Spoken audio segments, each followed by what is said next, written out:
أعوذ بالله من شرور أنفسنا وسيئات أعمالنا من يهد الله فلا مضل له ومن يضلل فلا هادي له أشهد أن لا إله إلا الله وحده لا شريك له وأشهد أن محمدا عبده ورسوله يا أيها الذين آمنوا اتقوا الله حق تقاته ولا تموتن إلا وأنتم مسلمون يا أيها الناس اتقوا ربكم الذي خلقكم من نفس واحدة وخلق منها زوجها وبث منهما رجالا كثيرا ونساء واتقوا الله الذي تساءلون به والأرحام إن الله كان عليكم رقيبا يا أيها الذين آمنوا اتقوا الله وقولوا قولا سديدا يصلح لكم أعمالكم ويغفر لكم ذنوبكم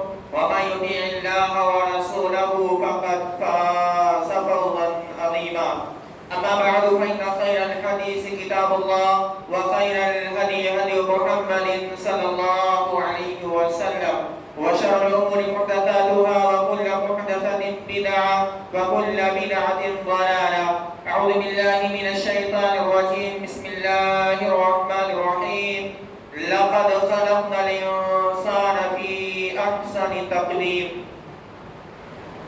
تمام قسم کی تعریف و توصیف بڑائی اور بزرگی حمد و ثنا اور کبریائی یہ سب اللہ رب العالمین کے لیے ہیں بعد درود و سلام نازل ہو تمام انبیاء کرام پر خصوصاً اللہ کے آخری نبی سرور دو عالم محمد عربی صلی اللہ علیہ وآلہ وسلم پر محترم حضرات اللہ رب العالمین کا بے حد احسان اور کرم ہے کہ آج ہم نے الحمدللہ 26 روزے مکمل کیے 27ویں کی ہم تیاری میں ہیں اللہ رب العالمین سے دعا ہے اللہ رب العالمین ہماری تمام نیکیوں کو قبول فرمائے سامعین کرام اگر ہم اللہ رب العالمین کی نعمتوں پر غور کریں تو معلوم یہ ہوگا کہ اللہ رب العالمین نے ہم انسانوں پر بے شمار نعمتیں کی ہیں اور اللہ رب العالمین کے فرمان کے مطابق ہم اللہ رب العالمین کی ان نعمتوں کو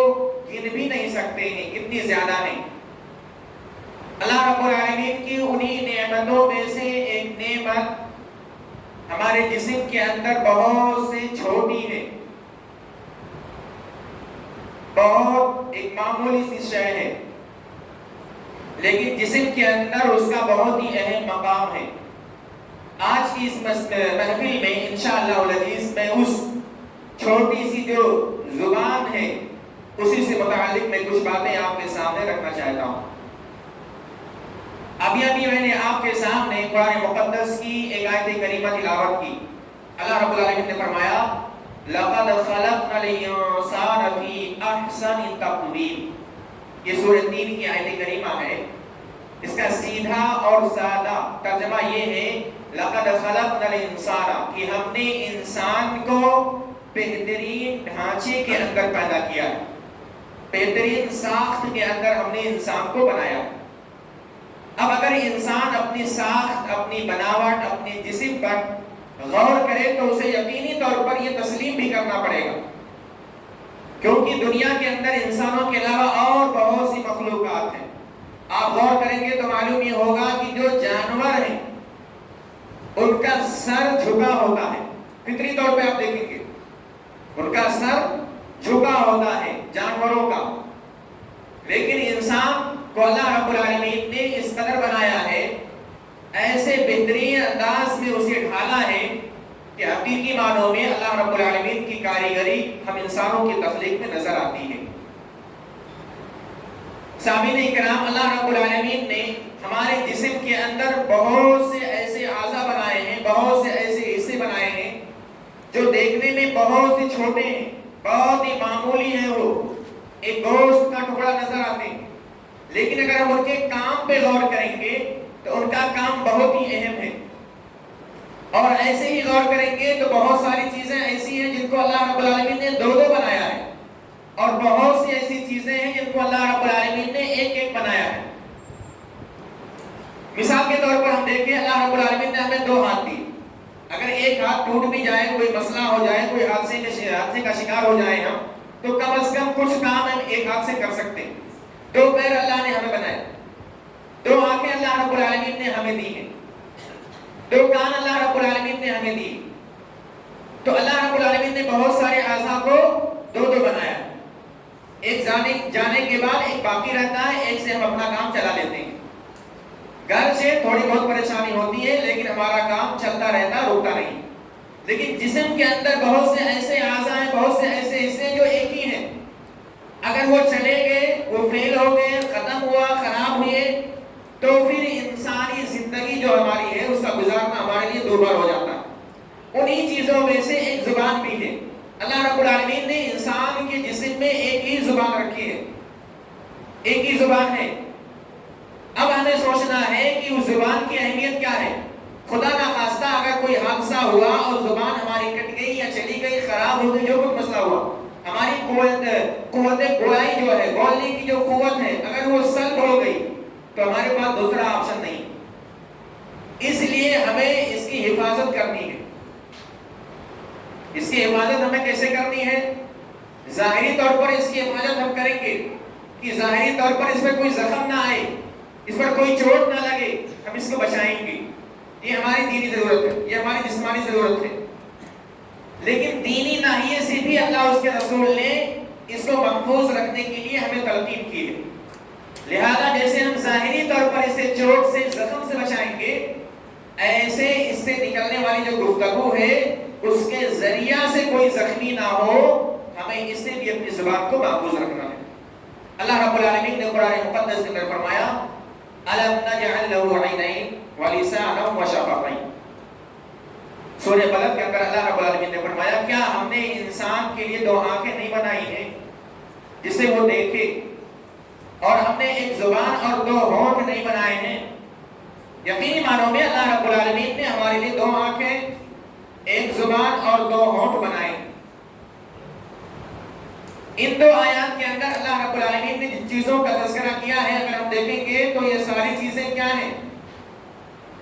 معمولی ہی ہیں. آنکھ بھی کیا ہے؟ بہت ہی چھوٹی ہے.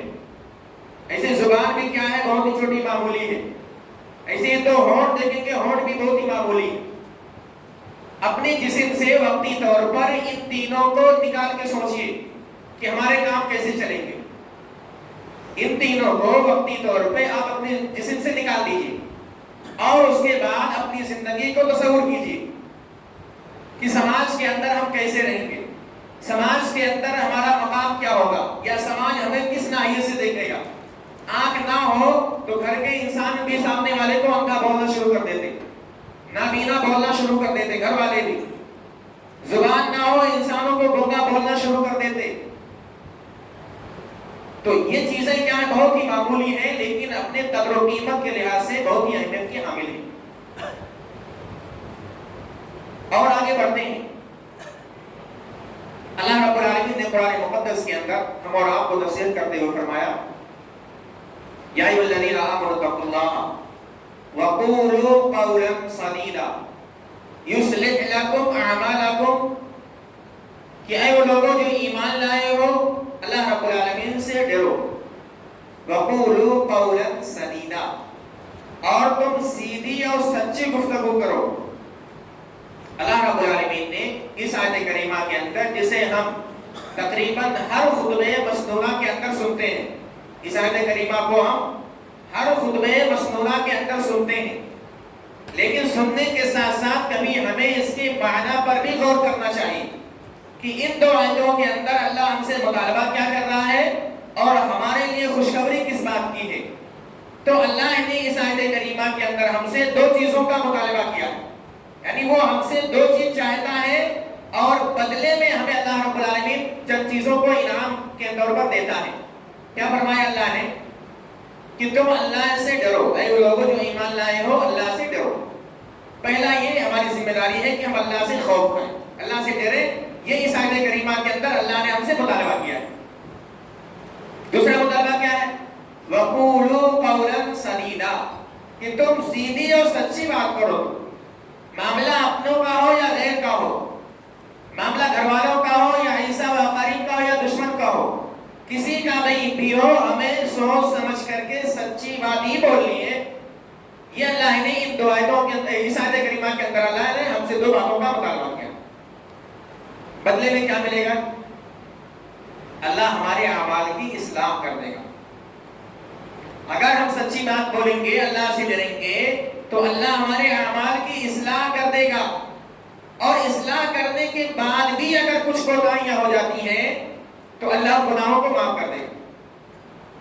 اس لیے کہتے ہیں زبان کے سلسلے میں انسان کو بہت ہی محتاط رہنی چاہیے۔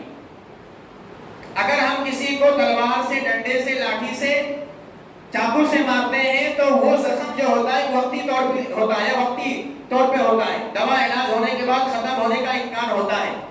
لیکن جو ہم زخم کسی بھی انسان کو زبان سے دیتے ہیں تو وہ انسان پوری عمر اس چیز کو یاد رکھتا ہے، فلاں نے فلاں موقع پر فلاں بات ہم سے بولی تھی۔ تو جو ہم کسی کا دل اپنی زبان سے دکھاتے ہیں تو وہ چیز کیا ہے؟ بہت دیر تک باقی رہتا ہے، وہ زخم بہت دیر تک رہتا ہے۔ اسی لیے کہتے ہیں پہلے تولو پھر بولو، پہلے تولو پھر بولو۔ جو ہم بولنے والے ہیں پہلے ہمیں اسے ناپنا چاہیے کہ جس مقام کے لیے ہم بول رہے ہیں کیا وہ مقام اس بات کے لائق ہے، کیا یہ بات ہم وہاں کہہ سکتے ہیں کہ نہیں کہہ سکتے ہیں۔ تو پہلے تولو پھر بولو، اسی لیے ہمیں اپنی زبان کو قابو میں رکھنے کی ضرورت ہے۔ ایسے ہی اور آگے بڑھیں تو اللہ کے نبی صلی اللہ علیہ وسلم نے ایک حدیث کے اندر ذکر کیا کہ لا اصبح ابن آدم فإن الآباء كلها، کہ جب ابن آدم صبح کرتا ہے، یعنی جب انسان صبح کرتا ہے تو جسم کے سارے اعضاء زبان کے سامنے عاجزی اور انکساری کرتے ہوئے التجا کرتے ہیں، اس سے درخواست کرتے ہیں فَإِنَّمَا نَحْنُ بِكَ، ہم تیری ہی وجہ سے قائم ہیں۔ فَإِنِ اسْتَقَمْتَ اسْتَقَمْنَا، اگر تو سیدھی رہی تو ہم سیدھے رہیں گے۔ وَإِنِ عِوَجَزْتَ عِوَجَزْنَا، اگر تو ٹیڑھی ہو گئی تو ہم بھی ٹیڑھے ہو جائیں گے۔ تو صبح کے وقت جسم کے سارے اعضاء جسم سے یہ التجا کرتے ہیں عاجزی کرتے ہوئے۔ اور اگر دیکھیں گے ہم تو زبان جو ہماری ہے یہ ہمارے پورے جسم کا ترجمان بھی ہے۔ ہمارے پاؤں میں درد ہے، ہمارے آنکھ میں درد ہے، ہاتھ میں درد ہے، پیٹ میں درد ہے، کوئی نہیں بول سکتا۔ ڈاکٹر کے پاس جانے کے بعد نہ تو ہاتھ بولتا ہے کہ مجھے درد ہو رہا ہے، نہ کان بولتا ہے، نہ آنکھ بولتا ہے، نہ سر بولتا، کچھ نہیں بولتا۔ درد کہیں بھی ہو، پریشانی کہیں بھی ہو، بتاتی زبان ہی ہے۔ تو زبان کیا ہے؟ ہمارے پورے جسم کا کیا ہے؟ ترجمان ہے۔ جو کچھ بھی ہے وہ زبان ظاہر کرتی ہے کہ کیا ہے ہمارے جسم کے اندر، کیا پریشانی ہے، کن چیزوں کی ہمیں ضرورت ہے، کن چیزوں کی ضرورت ہمیں نہیں ہے۔ یہ تمام چیزیں ہمیں زبان بتاتی ہیں۔ اسی لیے اللہ رب العالمین کی اس نعمت پر جتنا آپ شکریہ ادا کریں، جتنا ہم اللہ کا شکر بجا لائیں، ہمارے لیے کم ہے۔ سماج میں نگاہ دوڑا کے دیکھیے کتنے لوگ ہیں جو بول نہیں پاتے۔ معصوم بچوں کو دیکھ لیجیے، زبان ہوتی ہے، اللہ نے زبان بھی دیا ہے، وہ کھاتے پیتے بھی ہیں، لیکن ایک محدود عمر تک وہ بول نہیں سکتے۔ سب کچھ کرتے ہیں، چلتے پھرتے بھی ہیں، اشارہ بھی کرتے، دیکھتے بھی، لیکن ایک محدود عمر ہے جس تک وہ نہیں بول پاتے۔ آہستہ آہستہ بولنا شروع کرتے ہیں تو بعض ایسے کلمات بولتے ہیں جو ان کی ماں یا ان کے باپ یا اہل خانہ ہی سمجھ پاتے، وہ ان کی خاص بھاشا ہوتی ہے، کوئی اور نہیں سمجھ پاتا۔ پھر آہستہ آہستہ ان کی عمر بڑھتی ہے، ایک عمر آتی ہے کہ وہ تمام کلمات کو آسانی کے ساتھ صاف ستھرے انداز میں ادا کرنے جاتے ہیں۔ تو بچوں کے پاس سب کچھ ہوتا ہے، ہونے کے بعد بھی اللہ رب العالمین کی منشا اور اس کے اصول اور ضابطے کے مطابق وہ ایک محدود عمر تک بول نہیں پاتے، جس کی وجہ سے بسا اوقات ماں باپ کو کتنی پریشانیوں کا سامنا کرنا پڑتا۔ بچہ رات بھر روتا رہتا، کیا پریشانی؟ بول نہیں سکتا وہ۔ ماں باپ کو ٹینشن، بچے کو پیٹ میں درد ہے کہ پیر میں درد ہے، سر میں درد ہے، کون سی دوا پلائی جائے، کیا نہ پلائی جائے، بہت پریشانی ہوتی ہے۔ کیوں؟ کیونکہ زبان کے اندر جو تاثیر ہے جو ترجمانی کرنی چاہیے تھی زبان کو وہ بھی نہیں کر پا رہی ہیں۔ تو اس لیے ہمیں زبان کی اہمیت کو سمجھنا ہوگا اور اللہ رب العالمین کی اس نعمت کی قدر کرنی ہوگی، اور اس کی قدر کا بہترین ذریعہ یہی ہے، بہترین طریقہ یہی ہے کہ ہم اس کو ویسے ہی استعمال کریں جیسے استعمال کرنے کا اللہ رب العالمین نے اور پیارے حبیب صلی اللہ علیہ وسلم نے ہمیں حکم دیا ہے۔ ایسے ہی اللہ کے نبی صلی اللہ علیہ وسلم کی ایک اور روایت ہے، اللہ کے نبی صلی اللہ علیہ وسلم فرماتے ہیں ان العبد لا يتكلم بالكلمة من رضوان الله لا يلقي لها بالا يرفعه الله بها درجات، کہ بسا اوقات انسان اپنی زبان سے کوئی کلمہ کہتا ہے لیکن اسے وہ اہمیت نہیں دیتا ہے، لیکن وہ کلمہ اللہ کو راضی کرنے والا ہوتا ہے، اللہ کو خوش کرنے والا ہوتا ہے، معمولی کلمہ ہوتا ہے، ادائیگی کے اعتبار سے بہت چھوٹا ہوتا ہے، بہت جلدی سے وہ ادا کر لیتا ہے، لیکن انسان اس پہ زیادہ غور نہیں کرتا۔ لیکن کلمہ چونکہ اللہ کو راضی کرنے والا ہوتا ہے، اس لیے اللہ رب العالمین اس ایک کلمے کے ذریعے سے بندے کے درجات کو بلند کر دیتا ہے۔ ایسے ہی اللہ کے نبی نے آگے اسی حدیث کے اندر ذکر کیا ہے کہ اللہ بندہ جو ہے کوئی کلمہ بولتا ہے جو اللہ کو ناراض کرنے والا ہوتا ہے اور اس کی کوئی پرواہ نہیں کرتا وہ، لیکن اللہ رب العالمین کیا کرتا ہے، اس کلمے کے عوض میں بندے کو جہنم میں پھینک دیتا یا اس کا شمار جہنمیوں میں کر دیتا، اس کا ٹھکانہ اللہ رب العالمین جہنم بنا دیتا۔ اسی لیے ہمیں ایک ایک کلمے پر غور کر کے بولنا چاہیے، ایک ایک کلمے کو۔ کہیں ہماری زبان سے نکلنے والا کلمہ قرآن کے خلاف تو نہیں ہے، ہماری زبان سے نکلنے والا کلمہ کہیں حدیث کے خلاف تو نہیں ہے، ہماری زبان سے نکلنے والا کلمہ کہیں ہمارے جو ہے پڑوسی کے خلاف تو نہیں ہے، کہیں ہم جھوٹی گواہی تو نہیں دے رہے ہوتے ہیں، یا کہیں ہم کسی کو گالی گلوچ تو نہیں کر رہے ہوتے، کیونکہ ایک کلمہ ہمارے لیے بہت ہی اہمیت کے حامل ہے، بہت ہی اہمیت کا حامل ہے۔ اسی لیے اللہ رب العالمین نے سورہ قاف کے اندر دیکھیں گے تو اللہ رب العالمین نے کیا فرمایا کہ بندہ جو بھی لفظ بولتا ہے، بندہ جو بھی لفظ بولتا ہے اپنی زبان سے، دو نگہبان فرشتے جو تیار رہتے ہیں اسے لکھ لیتے ہیں۔ ہماری بات کی کیا اہمیت ہے، اسے ریکارڈ کون کرتا ہے،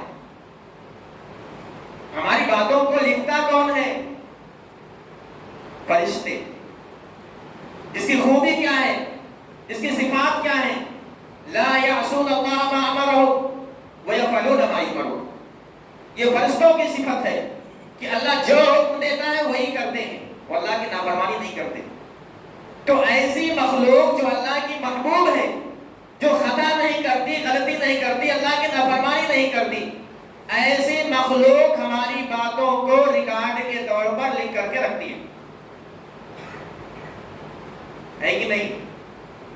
ابھی اس سے پہلے ہمارے سامنے کیمرہ نہیں ہوتا تھا، میں آزاد ہو کر کے بولتا تھا، بسا اوقات کچھ الفاظ ہماری زبان سے نکل جاتے تھے، لیکن آج ہمارے سامنے کیمرہ ہے، میں چوکنا ہوں، میں 100% کوشش کرتا ہوں کہ ہماری زبان سے کوئی ایسی بات نہ نکلے جو غلط ہو، کہ اس کا ڈر ہے، خوف ہے، کہاں جائے گا یہ، لوگ کتنے لوگ دیکھیں گے، کہاں نشر ہوگا، ہے کہ نہیں؟ ایسے ہمارے کلمات جو فرشتے لکھتے ہیں آج جب بھی ہم بولتے ہیں وہ اللہ رب العالمین کے سامنے پیش کرتے ہیں، لکھنے والے فرشتے پیش کریں گے اللہ کے سامنے۔ سب سے بابرکت ہستی، سب سے بڑی، سب سے عظیم ہستی اللہ رب العالمین کی ہے، اس کے سامنے ہمارے سارے کلمات ایک ایک جو ہم تنہائی میں کرتے ہیں، جو ہم مجمع میں کرتے ہیں، جو ہم موبائل پہ فون میں بات کرتے ہیں، کہیں بھی کرتے ہیں، ساری باتوں کو فرشتے اللہ کے سامنے رکھ دیں گے۔ بندے نے آج رات میں یہ باتیں ان سے کی ہیں، تو اس لیے ہماری زبان کی ایک اہمیت ہے، ہماری زبان کی ایک اہمیت ہے۔ ایک واقعہ میں آپ کو ذکر کرتا ہوں، اللہ رب العالمین کے وجود پر، یعنی اللہ رب العالمین ہے کہ نہیں ہے، کیونکہ اللہ رب العالمین کے سلسلے میں لوگوں کے درمیان مختلف نظریات ہیں، ہے کہ نہیں؟ کچھ لوگ اللہ کو مانتے، کچھ لوگ نہیں مانتے، جسے ہم ملحد کہتے ہیں، کہتے ہیں اللہ ہے ہی نہیں، دہریہ اللہ ہے ہی نہیں، کچھ نہیں ہے۔ کچھ لوگ کئی کو مانتے، یہ بھی ہے یہ بھی ہے یہ بھی ہے۔ اس لیے اللہ کے سلسلے میں کیا ہے، لوگوں کے اندر مختلف افکار و نظریات پائے جاتے ہیں۔ ہارون رشید کا ہم لوگ نام سنتے رہتے ہیں، جو ایک مشہور بادشاہ گزرے، انہوں نے امام مالک رحمہ اللہ سے سوال کیا کہ اللہ رب العالمین کے وجود پر دلالت کرنے والی کون کون سی نشانیاں ہیں، کہ اللہ رب العالمین ہے، اللہ موجود ہے، اس کا وجود ہے، وہ ناپید نہیں ہے، دنیا ایسے چل رہی ہے جیسا کہ بعض لوگوں کا عقیدہ ہے، دنیا ایسے ہی وجود میں آ گئی اچانک اور چل رہی ہے ایسے، جبکہ وہ ایک کشتی کو بغیر ملا کے چلتا ہوا تصور نہیں کرتے، لیکن پوری کائنات کو ایسے ہی چلتے ہوئے تصور کرتے ہیں۔ ایسے لوگوں کو ہم کم عقل ہی کہہ سکتے ہیں۔ تو امام مالک رحمہ اللہ سے جب سوال کیا گیا تو انہوں نے سورہ روم کی غالباً آیت نمبر 22 ہے، اس سے انہوں نے استدلال کیا۔ اس آیت کریمہ کے اندر کیا ذکر ہے؟ وَمِنْ آيَاتِهِ خَلْقُ السَّمَاوَاتِ وَالْأَرْضِ، کہ اللہ رب العالمین کی نشانیوں میں سے کیا ہے؟ آسمان و زمین کی تخلیق بھی۔ آسمان کتنا بڑا ہے، زمین کتنی وسیع اور عریض ہے، کتنی چوڑی ہے، کتنی لمبی ہے، ہم تصور بھی نہیں کر سکتے۔ تو اولاً تو اللہ نے کیا فرمایا کہ آسمانوں اور زمین جو ہیں یہ اللہ رب العالمین کی نشانیوں میں سے۔ وَاخْتِلَافُ أَلْسِنَتِكُمْ وَأَلْوَانِكُمْ، ساتھ ہی ساتھ اللہ کی نشانیوں میں سے کیا ہے؟ ہماری زبانوں کا مختلف ہونا اور ہمارے رگوں کا مختلف ہونا۔ ہماری زبانیں کیا ہیں؟ مختلف ہیں، سب کے اندر ایک ہی جیب ہے، ایک ہی زبان ہے، لیکن بولتے الگ الگ ہیں۔ کوئی انگلش بولتا ہے، کوئی عربی بولتا ہے، کوئی فارسی بولتا ہے، کوئی اردو بولتا ہے، کوئی ہندی بولتا ہے، کتنی زبانیں دنیا کے اندر ہیں۔ اور بسا اوقات ایسا ہوتا ہے کہ وہ ایک انسان بول رہا ہے، سامنے والا نہیں سمجھ رہا، جیسا کہ میں یہاں ہوں، کناڈا مجھے نہیں آتا ہے کہ نہیں؟ تو یہ زبان جو مختلف ہے، ایک ہونے کے باوجود اس سے نکلنے والی آواز، اس سے نکلنے والے کلمات کیا ہے؟ مختلف ہے، اس کے معنی مختلف ہیں۔ امام مالک رحمہ اللہ نے اسی آیت کریمہ سے استدلال کیا ہے اس پر، اللہ رب العالمین کے وجود پر، کہ اللہ ہے، چیز ایک ہے، تقریباً سب کی زبان کیا ہے؟ سیم ہے، اس کے باوجود اس سے نکلنے والے کلمات کے اندر اتنا اختلاف پایا جاتا ہے، اتنا اختلاف پایا جاتا ہے۔ ایسے ہی ہمارے رنگ روپ جو ہے مختلف ہے، علاقے کے اعتبار سے، خاندان کے اعتبار سے، ماحول کے اعتبار سے انسان کا رنگ بدلتا رہتا ہے۔ بعض علاقوں میں بہت ہی سیاہ لوگ پائے جاتے ہیں، بعض علاقوں میں بہت ہی گورے لوگ پائے جاتے ہیں، بعض علاقوں میں معتدل لوگ پائے جاتے ہیں، جو نہ بہت زیادہ کالے ہوتے نہ بہت زیادہ گورے ہوتے۔ یا ایسے ہی ایک ہی گاؤں کے اندر، ایک ہی مجمع کے اندر، یہی غور کر لیجیے کتنے لوگ ہیں ابھی اور کتنے رنگ کے ہیں۔ تو یہ کیوں ہے؟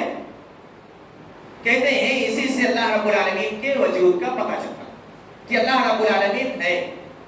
تو کہنے کا مطلب یہ ہے کہ ہماری زبان جو چھوٹی سی ہے، اللہ رب العالمین نے کیا ذکر کیا اس کو؟ پہلے آسمانوں کا تذکرہ کیا، پھر زمین کا تذکرہ کیا، اس کے بعد پھر ہماری جو زبانیں ہیں ان کا تذکرہ کیا۔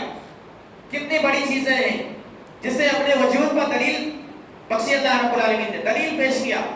اس کے بعد ایک چھوٹی سی چیز، لیکن یہ صرف دیکھنے میں چھوٹی ہے، یہ چیز صرف دیکھنے میں چھوٹی ہے لیکن اپنے عمل کے اعتبار سے چھوٹی نہیں ہے۔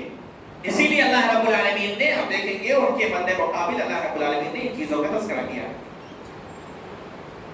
سامعین کرام، ایسے ہی ہم اور آگے بڑھتے ہیں اپنے موضوع کو لے کر کے، تو بہت ساری ایسی برائیاں ہیں ہمارے سماج کے اندر جو زبان سے ہی واقع ہوتی ہیں، جس کی وجہ سے انسان گناہوں کے اندر لت پت ہوتا ہے۔ انسان کیا کرتا ہے؟ اللہ رب العالمین کے یہاں نافرمان لکھ دیا جاتا ہے۔ انسان دنیا کے اندر ایک دوسرے سے اپنے تعلقات کو ختم کر لیتا ہے، اپنی گفتگو سے، اپنی زبان سے۔ تو جو برائیاں زبان سے سرزد ہوتی ہیں، انہی برائیوں میں سے چند برائیوں کی طرف میں اشارہ کرنا چاہتا ہوں۔ سب سے پہلی برائی کیا ہے جسے اللہ رب العالمین نے قرآن مقدس کے اندر ظلم عظیم کہا ہے؟ شرک. بعض کلمات جو اپنے زبان سے نکالتے ہیں وہ شرکیہ ہوا کرتے ہیں. شرکیہ جیسے اعمال ہوتے ہیں جو ہم اعضاء جوارح سے کرتے ہیں، یعنی ہاتھ پاؤں وغیرہ سے کرتے ہیں، ایسے بہت سی چیزیں ایسی ہیں شرکیہ جو ہم زبان سے ادا کرتے ہیں. اور شرک کے سلسلے میں اللہ رب العالمین کا اعلان کیا ہے؟ ان اللہ لا یغفر ان یشرک بہ ویغفر ما دون ذلک لمن یشاء، کہ اللہ شرک کو نہیں بخشے گا، اس کے علاوہ جس گناہ کو چاہے گا، جسے چاہے گا وہ معاف کر سکتا ہے. شرک سے اللہ رب العالمین کا کوئی سمجھوتا نہیں. اس لیے ہم اپنی زبان کو جب بھی استعمال کریں کوشش کریں کہ ہماری زبان سے شرکی الفاظ نہ نکلیں. اللہ رب العالمین ایک ہے، تنہا ہے، خالق ہے، مالک ہے، رازق ہے، حاکم ہے، مدبر ہے، مفکر ہے، سب کچھ ہے.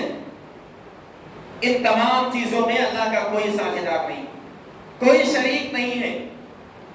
اس لیے ہمیں اللہ رب العالمین کی وحدانیت کا اپنے زبان سے اقرار کرنا ہے اور شرکیہ کلمات کی نفی بھی کرنی ہے. تو معلوم کیا ہوا کہ زبان سے شرک بھی ہوتا ہے، زبان سے شرک بھی ہوتا ہے. ایسے ہی دیکھیں گے ہم زبان کے ذریعے سے ایک اور برائی ہے جو بہت ہی عام ہے ہمارے سماج میں، غیر اللہ کی قسم کا کھانا. اللہ کے علاوہ دیگر ہستیوں کا قسم کھانا یہ ایک ایسی برائی ہے جو زبان کے ذریعے سے ہوتی ہے اور لوگ اس کے اندر گرفتار ہیں. اللہ کے نبی صلی اللہ علیہ وسلم کیا فرماتے ہیں؟ لا تحلفوا بآبائکم ولا بأمہاتکم ولا بالأنداد ولا تحلفوا الا باللہ ولا تحلفوا باللہ الا وانتم صادقون. سنن ابی داؤد کی یہ روایت ہمیں بتلاتی ہے اللہ کے نبی صلی اللہ علیہ وسلم ہمیں حکم دیتے ہیں لا تحلفوا بآبائکم، تم اپنے باپوں کی قسم نہ کھاؤ، تم اپنے ماؤں کی قسم نہ کھاؤ، تم بتوں کا قسم نہ کھاؤ اور تم اللہ کا بھی قسم نہ کھاؤ مگر یہ کہ تم سچے ہو. ہمیں اللہ کی قسم کھانی ہے. اللہ کے رسول نے اسی حدیث میں فرمایا لا تحلفوا الا باللہ، لیکن آگے بھی فرما دیا کہ تم اللہ کی قسم نہ کھاؤ مگر جب تم اپنے قسم کے اندر سچے ہو. آپ دیکھیے سماج کے اندر بات بات پر لوگ کس کی قسم کھاتے ہیں؟ ماں کی قسم کھاتے کہ نہیں کھاتے؟ باپ کی قسم کھاتے کہ نہیں کھاتے؟ چھوڑیے ماں باپ کو، سر کی قسم کھا لیتے لوگ. کس کس کی قسم کھاتے پھر رہے ہیں؟ جبکہ اللہ کے نبی صلی اللہ علیہ وسلم نے واضح طور پر نفی کر دیا یہ کام نہیں کرنا ہے. اجازت ہے قسم کھانے کی اللہ کی، لیکن وہ بھی سچی باتوں پر، چھوٹی باتوں پر نہیں. ہاں اگر چھوٹی بات پر قسم کھاتے ہو تو تم گنہگار ہوگے. اسی لیے علماء نے قسم کو 3 حصوں میں تقسیم کیا ہے. ایک چھوٹی قسم، ایک یمین لغو ہے، اور ایک وہ قسم جو ہم کسی بات کو تاکید کرنے کے لیے، تاکید پیدا کرنے کے لیے کسی بات کے اندر ہم کھاتے ہیں. اب اگر وہ بات سچی چیز پر ہے، اچھی چیز پر تو ٹھیک ہے، لیکن اگر ہم وہ چیز غلط بات پر کھاتے ہیں تو پھر ایسی چیزوں کو، ہمیں ایسی قسموں کو پورا نہیں کرنا ہے. مثال کے طور پر ہم نے قسم کھا لی کہ اللہ کی قسم میں اپنے بھائی سے اب بات نہیں کروں گا. ایک غلط امر ہے، ایک غلط فعل ہے. بھائی سے بات نہ کرنا، بھائی کو چھوڑ دینا، اسے ناراض رہنا، یہ غلط کام ہے. اب اگر ہم ایسا قسم کھا لیتے ہیں، ایسی چیز پر قسم اٹھا لیتے ہیں تو پھر ہمیں چاہیے ہم اپنے قسم کو توڑیں اور جو اس کا کفارہ ہے کتاب اللہ کے اندر، سنت نبویہ کے اندر، وہ کفارہ ہم ادا کریں. لیکن یہ یمین لغو ہوتا ہے. لغو مطلب بیکار. اللہ اس کا مواخذہ نہیں کرتا. اللہ ہماری فطرت کو جانتا ہے، اللہ ہی نے ہمیں بنایا ہے. ہماری فطرت کیا ہے؟ بات بات پر ہم قسم کھا لیتے ہیں. بخدا آج کتنی گرمی ہے، یا ایسے ہی اور واللہ تاللہ باللہ اپنی زبان میں انسان اکثر، اور یہ بھی میں دیکھتا ہوں، میں غور کیا میں نے، یہ علاقے کے اعتبار سے نہیں ہوتا. بعض علاقے ایسے ہوتے ہیں کہ انسان اس کا عادی ہوتا ہے. کچھ بھی بولتا ہے تو اکثر باتوں پہ قسم کھا لیتا ہے، جبکہ حقیقی معنوں میں قسم کا وہ معنی مطلوب نہیں ہوتا ہے جو شریعت کے اندر ہے، وہ اس کی زبان زد ہوتی ہے کہ وہ ایسا کہہ لیتا ہے، ہر بات پر قسم کھاتا پھرتا ہے۔ تو اللہ رب العالمین نے کیا فرمایا کہ اللہ ایسی قسموں کا مواخذہ بھی نہیں کرتا ہے، اللہ ایسی قسموں کا مواخذہ بھی نہیں کرتا ہے، اس کے اوپر نہ کفارہ ہے نہ ہی گناہ ہے۔ تو اس طریقے سے قسم کے سلسلے میں بھی ہمیں بہت ہی آگاہ رہنے کی ضرورت ہے، اور ہر کس و ناقص کا جو ہے ہمیں قسم کھاتے ہوئے نہیں پھرنا چاہیے۔ ایسے ہی زبان سے سرزد ہونے والی ایک غلطی کیا ہے؟ نبی پاک صلی اللہ علیہ وسلم پر جھوٹ باندھنا، جھوٹی بات اللہ کے نبی صلی اللہ علیہ وسلم کی طرف منسوب کرنا، اور یہ آج سے نہیں ہے، قدیم زمانے سے یہ چیز چلا آ رہا ہے۔ آپ حدیثوں کے اندر دیکھتے ہوں گے، جو لوگ بھی حدیث کی کتاب کو پڑھتے ہیں یا جو علماء کے بیانات کو غور سے سنتے ہیں، وہ کبھی کبھی سنتے ہوں گے علماء کیا بولتے ہیں، یہ حدیث ضعیف ہے، یہ حدیث موضوع ہے، یہ حدیث صحیح ہے۔ بولتے کہ نہیں بولتے؟ علماء یہ لفظ کیوں بولتے ہیں؟ اسی لیے بولتے کہ وہ بات کبھی کبھار کیا ہوتی ہے، اللہ کے نبی نہیں کہے ہوتے ہیں، سامنے والا جھوٹ بولنے والا، جھوٹا راوی، کذاب راوی، دھوکے باز راوی اپنی بات کو، کسی غیر کی بات کو اللہ کے نبی کی طرف منسوب کر دیتا کہ یہ اللہ کے نبی نے فرمایا۔ لیکن اللہ رب العالمین کا دیکھیے احسان اور کرم، ایسے ایسے جید علماء کو اللہ نے پیدا کیا ہے کہ اس کے ایک ایک جھوٹ کو محدثین نے ثابت کر دیا ہے کہ یہ انسان جھوٹا ہے، یہ بات اللہ کے نبی نے نہیں کہی ہے۔ ریسرچ کر کے، تحقیق کر کے علماء نے، محدثین نے اس بات کو ثابت کر دیا۔ جیسے ایک روایت جو موضوع ہے، موضوع کہتے ہیں من گھڑت، الحیاء یمنع الرزق، الحیاء یمنع الرزق، کہ شرم و حیا جو ہے یہ رزق کو روکتی ہے۔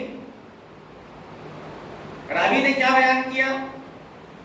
کذاب راوی نے کیا بیان کیا کہ یہ چیز اللہ کے نبی نے فرمائی، لیکن جب ریسرچ اس پر ہوا، تحقیق ہوئی، تو معلوم یہ ہوا کہ یہ چیز اللہ کے نبی نے نہیں کہی ہے کہ شرم و حیا سے رزق کم ہوتا ہے۔ شرم و حیا سے رزق کم ہوتا ہے؟ نہیں ہوتا ہے۔ شرم و حیا اسلام کے اندر تو مطلوب ہے۔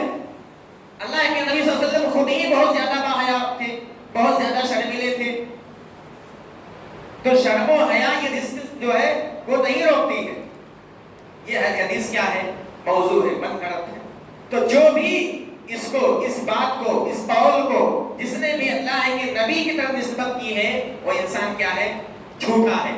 اور جھوٹے انسان کے سلسلے میں اللہ کے نبی صلی اللہ علیہ وسلم فرماتے ہیں من کذب علی متعمدا فلیتبوأ مقعدہ، کہ جو بھی انسان میرے سلسلے میں جھوٹ بولتا ہے وہ اپنا ٹھکانہ، یعنی جو انسان جان بوجھ کر کے میرے اوپر جھوٹا الزام لگاتا ہے وہ انسان اپنا ٹھکانہ جہنم بنا لے۔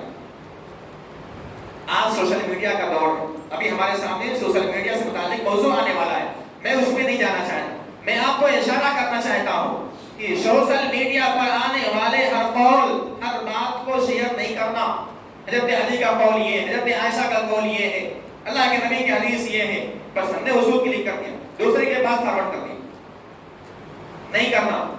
اگر آپ کو یقین ہے، معلوم ہے کہ یہ قول حضرت علی کا ہے، یہ قول حضرت عائشہ کا ہے، یہ قول اللہ کے نبی کا، حضرت عمر کا ہے، تبھی اس کو کرنا، نہیں تو آیا ہے اس کو رہنے دو، اپنے پاس سے بھی ڈیلیٹ کر دو، یا کسی سے پوچھ کر کے تحقیق کر کے اسے کرو۔ کیونکہ اگر اللہ کے نبی نے، حضرت علی نے یا کسی اور انسان نے جس کی طرف وہ قول منسوب کیا گیا اگر نہیں کہا ہے تو کیا ہوگا؟ آپ نے جھوٹی بات اس کی طرف منسوب کر دی، اور یہ کیا ہے؟ کبیرہ گناہ۔ اور اللہ کے نبی کی طرف اگر یہ چیز منسوب ہو گئی ہے تو خصوصی حدیث جو ابھی ہم نے آپ کے سامنے پڑھی ہے کہ اس کا ٹھکانہ کیا ہوگا؟ جہنم ہوگا۔ ایسے ہی ہمارے سماج کے اندر ایک اور برائی ہے، غیبت۔ غیبت ہے کہ نہیں؟ نیند آنے لگی کیا؟ نہیں جی، غیبت کس کو کہتے ہیں؟ کوئی بتا سکتا؟ غیبت، یہ لفظ سنتے ہیں کہ نہیں سنتے؟ غیبت کا لفظ سنتے ہیں کہ نہیں سنتے؟ سنتے۔ کیا معنی ہوتا ہے اس کا؟ جی کوئی بول سکتا ہے تو بول دے، غیبت کا معنی کیا ہوتا؟ اللہ کے نبی صلی اللہ علیہ وسلم نے صحابہ کرام سے سوال کیا کہ آپ لوگوں کو معلوم ہے غیبت کیا ہے؟ قالوا اللہ ورسولہ عالم۔ صحابہ کرام کا جو عام طریقہ تھا، اللہ اس کے رسول بہتر جانتے ہیں۔ اللہ کے نبی فرماتے ہیں ذکرک اخاک بما یکرہ، اپنے بھائی کا تذکرہ ایسے انداز میں کرنا، ایسے الفاظ سے کرنا جس کو وہ ناپسند کرتا ہو، یہی غیبت کی تعریف ہے۔ اپنے بھائی کا تذکرہ ایسے انداز میں کرنا جس کو ناپسند کرتا ہے، ایسے الفاظ سے کرنا۔ صحابہ کرام نے فرمایا اللہ کے رسول اگر وہ برائی اس کے اندر ہو تو، وہ خامی اس کے اندر ہو تو تبھی غیبت ہوگا۔ اللہ کے رسول نے فرمایا اگر وہ چیز اس کے اندر ہے تبھی تو وہ غیبت ہے، اگر نہیں ہے تو وہ بہتان ہے، وہ الزام ہے۔ اگر وہ چیز اس بندے کے اندر نہیں جو تم کہہ رہے ہو وہی تو کیا ہے، وہ بہتان ہو جائے گا۔ اگر ہے تو وہ غیبت ہے، نہیں ہے تو بہتان ہے۔ اس سے بڑا چیز آ گیا، بہتان کیا ہے؟ الزام۔ تو یہ کیا ہے؟ غیبت ہے۔ یہ بھی ہمارے سماج کے اندر بہت چل رہا۔ اللہ رب العالمین اس سلسلے میں کیا فرمایا؟ اس کی قباحت، اس کی شناعت کی طرف اشارہ کرتے ہوئے اللہ نے کیا فرمایا؟ أَيُحِبُّ أَحَدُكُمْ أَن يَأْكُلَ لَحْمَ أَخِيهِ مَيْتًا فَكَرِهْتُمُوهُ، کیا تم میں سے کوئی اس بات کو پسند کرے گا کہ وہ اپنے مرے ہوئے بھائی کا گوشت کھائے؟ گویا کہ اپنے بھائی کی غیبت کرنا اپنے مردہ بھائی کے گوشت کھانے کے مترادف ہے۔ ہم میں سے کوئی نہیں پسند کرتا، تو جب ہم میں سے کوئی اپنے مردہ بھائی کا گوشت کھانا پسند نہیں کرتا ہے تو اپنے بھائی کی غیبت کرنا کیسے پسند کرتا؟ نہیں کرنا چاہیے، غیبت نہیں کرنا۔ ایک حدیث ہم نے یہاں درس دیتے ہوئے فجر کے اندر غالباً ایک حدیث ہم نے پیش کی تھی۔ اس حدیث کے اندر کیا ذکر تھا؟ اس حدیث سے بعض علماء نے یہ استدلال کیا تھا کہ غیبت کرنے سے روزہ ٹوٹ جاتا ہے۔ اب اس عالم کا، اس امام کا مجھے فی الحال نام نہیں یاد ہے، میں نے ذکر کیا تھا۔ کیا ہے؟ روزہ رکھ کر کے اگر کوئی انسان کسی کی غیبت کرتا ہے تو اس کا روزہ بھی ٹوٹ جاتا ہے۔ یہ اتنی بڑی چیز ہے، اس لیے اپنی زبان کو ہمیں سوچ سمجھ کر کے کھولنا چاہیے، ایسے ہی نہیں کھول دینا چاہیے۔ ایسے ہی ہمارے سماج کے اندر زبان کے تعلق سے ایک اور برائی جسے چغلخوری کے نام سے جانا جاتا ہے، ادھر کی بات کو ادھر کرنا، ادھر کی بات کو ادھر کرنا۔ کس لیے؟ فتنہ اور فساد کے مقصد سے۔ فتنہ اور فساد کے مقصد سے کیا کرنا؟ ادھر کی بات کو ادھر، ادھر کی بات کو ادھر کرنا۔ اسی کو چغلخوری کہتے ہیں۔ اللہ کے رسول کیا فرماتے ہیں؟ لا يدخل الجنة قطار، چغلخور اولے مرحلے میں جنت میں نہیں جا سکتا۔ تو چغلخوری جو بیماری ہے، اس کا انجام، اس کا نقصان صرف آخرت میں نہیں ہوگا، دنیا کے اندر بھی ہوگا۔ یعنی جو عالم برزخ ہے، دنیا میں زندگی کے بعد جو عالم برزخ ہے اس کے اندر بھی عذاب ہوتا ہے چغلخوری کی وجہ سے۔ ہم مٹی کے اندر دفن تو ہو جاتے ہیں، دفن ہونے کے بعد ہمیں کیا ہوتا ہے؟ عذاب ہوتا ہے چغلخوری کرنے کی وجہ سے۔ مشہور روایت ہے اللہ کے نبی صلی اللہ علیہ وسلم کی، دو آدمی، دو قبر والوں کے سلسلے میں، جو ایک چغلخور تھا اور ایک پیشاب سے بچتا نہیں، ہے کہ نہیں؟ مشہور واقعہ۔ تو یہ چیز ہمارے لیے عالم برزخ کے اندر بھی نقصان کا باعث ہے، اس لیے ہمیں اس چیز سے بچنا چاہیے۔ اسی لیے اللہ کے نبی صلی اللہ علیہ وسلم نے ایک عمومی بات فرما دی، من کان یؤمن باللہ والیوم الآخر فلیقل خیرا او لیصمت، کہ جو بھی انسان اللہ اس کے رسول پر، یوم آخرت پر ایمان رکھتا ہے، اسے چاہیے کہ وہ اچھی بات کرے یا پھر خاموش رہے، اچھی بات کرے یا پھر خاموش رہے۔ اس لیے اب میں آگے نہ بڑھتے ہوئے میں اپنی بات کو یہی ختم کرتا ہوں۔ شیخ محترم آگے ہیں، اللہ رب العالمین سے دعا ہے کہ اللہ رب العالمین ہماری زبان کی حفاظت فرمائے۔ ہم اپنی زبان سے جو بھی غلطیاں کرتے ہیں، جو بھی غلطیاں کرتے ہیں، اے اللہ رب العالمین تو ہمیں معاف فرما دے۔ اے اللہ آئندہ کی زندگی میں ہمیں ان غلطیوں سے بچا جو ہماری زبانوں سے ہو چکی ہیں، خواہ وہ جانے میں ہوئی، انجانے میں ہوئی۔ اللہ رب العالمین ہم توبہ کرتے ہیں، ہم معافی مانگتے ہیں، اللہ تو ان گناہوں کو معاف فرما دے۔ ہماری زبان سے تمام لوگ محفوظ رہے، خصوصاً ہمارے پڑوسی، ہمارے رشتہ دار، اعزاء و اقارب ہماری زبان کی آفتوں سے محفوظ رہے۔ اللہ رب العالمین تو ہمارے اوپر اپنی رحمتوں اور اپنی برکتوں کی بارش کر۔ اللہ رب العالمین تو ہمیں اپنا محبوب بندہ بنا لے۔ اللہ رب العالمین تو ہمیں اپنی بندگی کرنے والا بنا لے۔ اللہ رب العالمین ہم تیرے بے حد ممنون اور مشکور ہیں، تو نے ہمیں آج بھی جو ہے شب بیداری کا موقع دیا، تاک رات کے اندر جاگنے کا موقع دیا۔ اللہ رب العالمین تو اس رات کے اندر ہونے والی عبادتوں کو قبول فرما لے۔ اب اس کے بعد میں بلا تاخیر